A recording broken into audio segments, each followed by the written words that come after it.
Assalamualaikum warahmatullahi wabarakatuh. Kembali lagi bersama saya, tentunya bersama Andy Channel.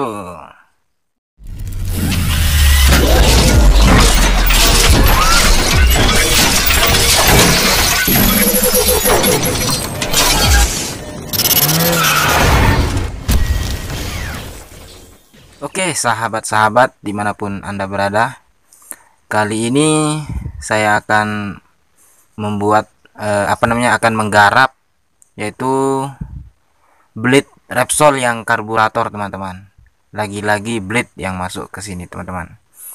Kali ini masih sama, yaitu masalah pengapian atau mati total. Jadi motor ini tuh awal mula penyakitnya itu berbet. Kalau digas tinggi langsung mati, tapi kalau standby dia normal. Setelah beberapa hari, bukan lagi beberapa hari, beberapa jam kemudian motornya sudah tidak mau hidup. Oh ya, di sini saya akan memperkenalkan dulu pemilik dari motor ini, yaitu Geoprinting. Bagaimana? Apa kendala dari motornya? Bisa dijelaskan dulu? Ya, ini pada saat waktu ngurir kemarin. Ya, kebetulan memang dia adalah kurir Ninja Express. Waktu ngurir kemarin ini kendalanya seperti kehabisan bensin. Nah, Gitu. belum sempat habis bensinnya saya isi dengan 1 liter bensin. Dan setelah itu saya bawa jalan lagi, itu sudah mulai berat teman-teman ya. Dan berjarak Dikira mungkin. habis bensin ya? Nah, tapi saya pikir nggak mungkin habis bensin karena sudah diisi bensin 1 liter kemarin kan. Ya, betul. Jadinya setelah itu kemungkinan saya mikir busi. Tapi dicek businya aman, normal. Baru saya lanjut jalan lagi tetap berbet, nyoba ke bengkel pun dicek, baru dicek sekarang teman-teman, karena bengkelnya juga pun banyak juga ini pasien-pasiennya teman-teman. Oke, seperti itu tadi kronologis dari kejadian motor ini, teman-teman ya. Dan setelah dicek memang tidak ada pengapian di businya, teman-teman. Oke, teman-teman, mungkin terlalu lama kita berbasa-basi, kita langsung aja untuk mengecek motornya ya. Oh ya, sebelumnya kita minta tolong dulu sama yang pemilik motor untuk engkol dulu motornya ya. Apakah benar motor ini memang tidak mau hidup? Coba kita tes. Ini sudah di kontak ya, di kontak. Coba untuk diengkol. Oke, stop. Kita akan cek dulu untuk kabel businya, apakah dia ada strom atau tidak. Kita pasang dulu di sini ya. Oke, coba tolong diengkol. Terus memang tidak ada strom, teman-teman ya. Oke, tidak ada strom. Itu busi. Terus pengecekan kedua, yaitu coil. Kabel coil ini kita cek dengan cara kita letakkan ke ujung kabelnya ke bodi mesin. Nah, di situ kalau ada percikan berarti ada strom.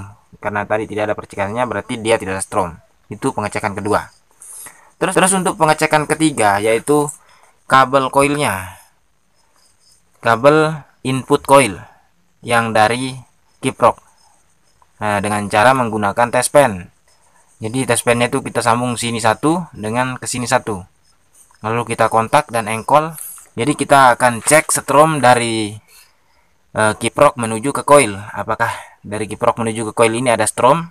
Seperti apa cara pengecekannya?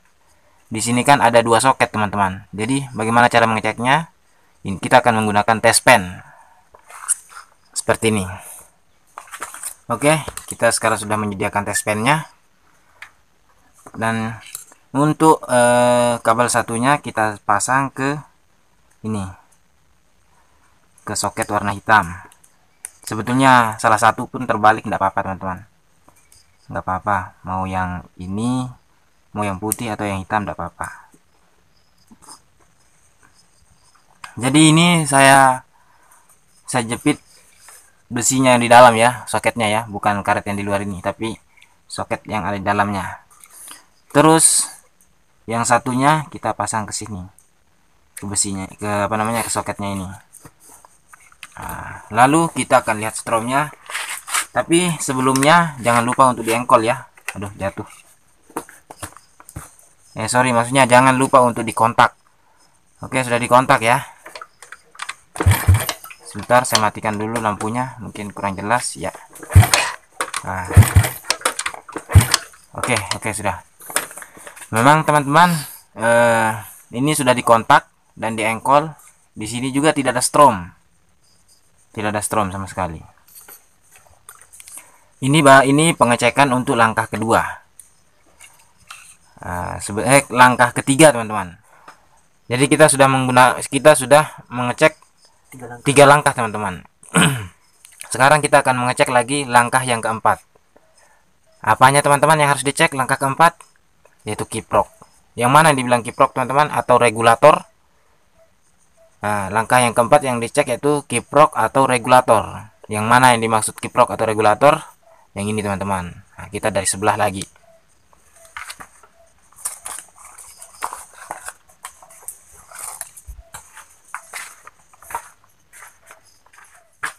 Oke, teman-teman, sekarang untuk pengecekan ke langkah keempat yaitu mengecek kabel output dan kabel input yang ke regulator atau biasa disebut kiprok. Nah, jadi kita akan buka dulu untuk kiproknya. Di sini teman-teman mungkin bingung yang mana yang harus dicek karena di kiprok ini ada 4 kabel, teman-teman. Jadi teman-teman bingung kabel yang mana yang harus dicek. Nanti saya akan jelaskan supaya teman-teman tidak bingung cara pengecekan langkah keempat ini. Oke, di sini teman-teman kita lihat. Teman-teman bisa lihat ini ya, jelas ya, teman-teman. Nah, di sini kan ada 4 soket. Ada 4 soket. Kita lihat dulu dari soket warna hijau. Nah, untuk kabel-kabel ini ya, soket warna hijau ini adalah soket massa, teman-teman. Soket massa ini dari spool, soket dari spool, soket massanya. Terus kita lari lagi ke ke kabel kuning. Kabel kuning adalah kabel input atau output lampu. Kabel ini dari mana, teman-teman? Kabel kuning ini dari spool masuk ke kiprok atau regulator, dan strom dari spool tadi disaring oleh regulator dan dialirin langsung ke lampu. Nah, kenapa harus disaring, teman-teman? Supaya strom yang dari spool tadinya sampai 14 volt, 15 volt disaring oleh regulator sehingga menjadi 12 volt.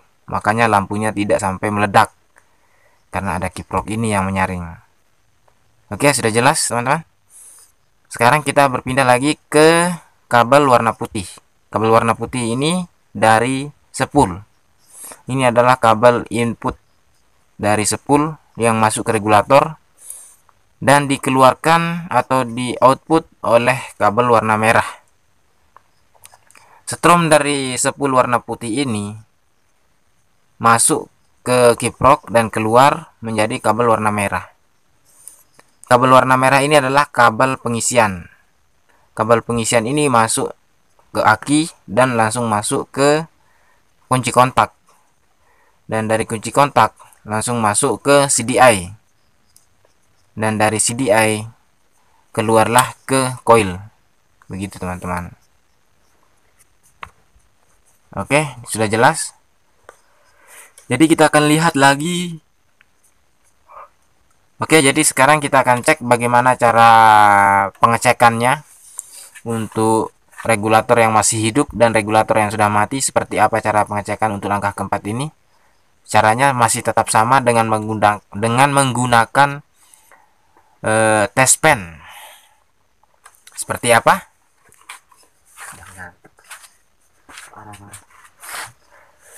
Oke, teman-teman. Caranya seperti apa? Caranya seperti ini. Jadi kita persiapkan satu buah kawat kecil. Ini kita sambungkan ke massa. Ke sini. Sebetulnya biar enggak dari sini ya bisa, dari body pun bisa, teman-teman.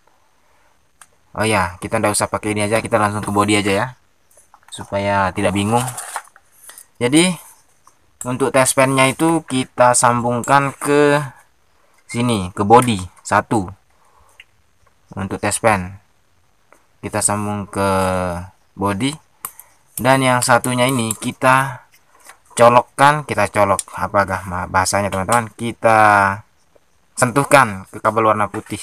Kita lihat di sini kan kabel warna putih ini tadi saya sudah jelaskan tadi teman-teman. Kabel yang warna putih ini adalah kabel dari spool atau setrum dari spool masuk ke regulator, dan nanti akan dikeluarkan menjadi kabel warna merah.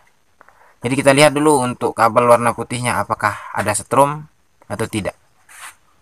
Coba bisa dibantu engkol dulu. Saya matikan dulu ya untuk lampunya supaya lebih jelas nanti nyala apa tidaknya. Oke. Nah, teman-teman bisa lihat di situ nyala. Nah, berarti kabel setrum dari spool ini normal masuk ke kiprok. Nah, kabel warna putih ini dari spool masuk ke kiprok, dan dia nanti akan keluar menjadi akan keluar lewat kabel warna merah. Dan sekarang kita akan cek kabel warna merahnya apakah ada setrum apa tidak di sini. Oke, saya matikan lagi lampunya. Ini saya colokkan ke soket yang warna merah ya. Oke, diengkol. Nah, teman-teman, tidak ada setrum. Itu setrum tidak ada ya. Padahal dari spool tadi yang kabel warna putih ada setrum. Tapi yang keluar dari regulator ini tidak ada teman-teman, tidak ada yang masuk, tidak ada yang keluar dari regulator. Berarti di sini sudah jelas. Di sini sudah bisa kita di sini itu kita sudah bisa memprediksi kalau yang kalah itu yaitu ini regulatornya atau kiproknya. Berarti kiproknya yang bermasalah teman-teman, karena kabel warna putih dari spool ini masuk ke kiprok dan yang keluar tidak ada. Berarti yang bermasalah ini. Nah, oke, coba kita akan ganti dulu kiproknya. Kita akan ganti.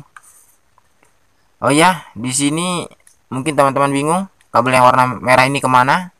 Kabel yang warna merah ini teman-teman, dia nanti akan keluar dari kiprok, terus setelah di tengah dia akan bercabang. Dia bercabang ke kunci kontak satu dan yang satu ke aki.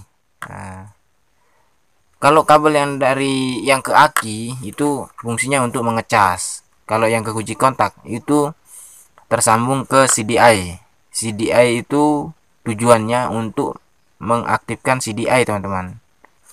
Jadi dia terbagi menjadi dua nanti nih kabel yang warna merah ini ya. Dia ke kunci kontak satu dan ke aki. Nah, sedangkan yang dari kunci kontak itu dia langsung menuju ke CDI, dan dari CDI nanti dia akan mengaktifkan CDI tersebut. Begitu. Kalau untuk jalur-jalur CDI lain lagi teman-teman, nanti saya akan jelaskan di tutorial berikutnya ya. Oke, jadi saya cabut dulu untuk kiprok yang ini, dia sudah mati. Saya akan ganti dengan kiprok yang baru ya. Oke teman-teman, jadi di sini saya sudah menyediakan satu kiprok yang baru, dan ini adalah kiprok yang lamanya. Dan di sini masih sama ya. Kalau kiprok ini masih menggunakan soket warna hijau. Jadi soket warna hijau itu jalurnya masih sama. Begitu teman-teman. Jadi hati-hati pada saat membeli kiprok, karena beda soket warna itu beda jalur teman-teman. Jalur yang warna hitam jalurnya beda, dan soket yang warna hijau jalurnya juga beda.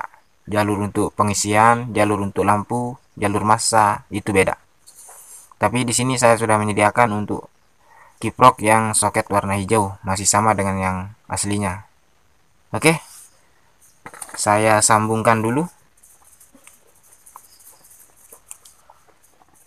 Oke teman-teman, di sini saya sudah pasang, dan di sini kita akan tes dulu, pastikan apakah kabel dari dari spool ini benar-benar ada tadi apa tidak, atau dia hilang-hilang seperti apa. Coba kita lihat engkol dulu. Nah, ini yang warna putih ada teman-teman ya. Sekarang kita akan tes yang kabel warna merahnya, yang ke kunci kontak dan yang ke aki. Sabar. Saya matikan lagi supaya lebih jelas. Oke. Coba dites. Nah, teman-teman bisa lihat lagi. Nah, itu. Terang ya. Nah, itu. Coba dites dulu satu kali lebih jelas. Nah, itu. Nah, di sini sudah jelas teman-teman ya. Satu kali lagi. Tuh, sudah. Oke. Berarti kiproknya sekarang ini sudah bagus, dan kita akan cek kembali yang dari CDI menuju ke coil. Kita akan lihat nanti yang ke coilnya. Sekarang kabel yang warna merah tadi sudah ada strom. Oke, kita tes kembali. Satu kita pasang ke sini, dan yang satu lagi kita pasang ke sini. Oke, lalu kita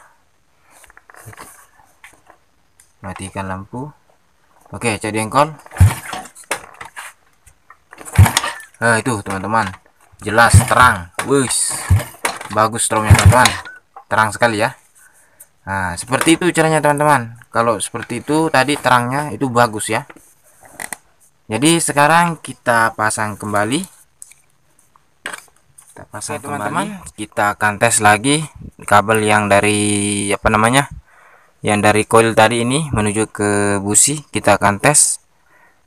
Sekarang kita akan tes ke body dulu supaya lebih jelas. Terlalu tinggi ya.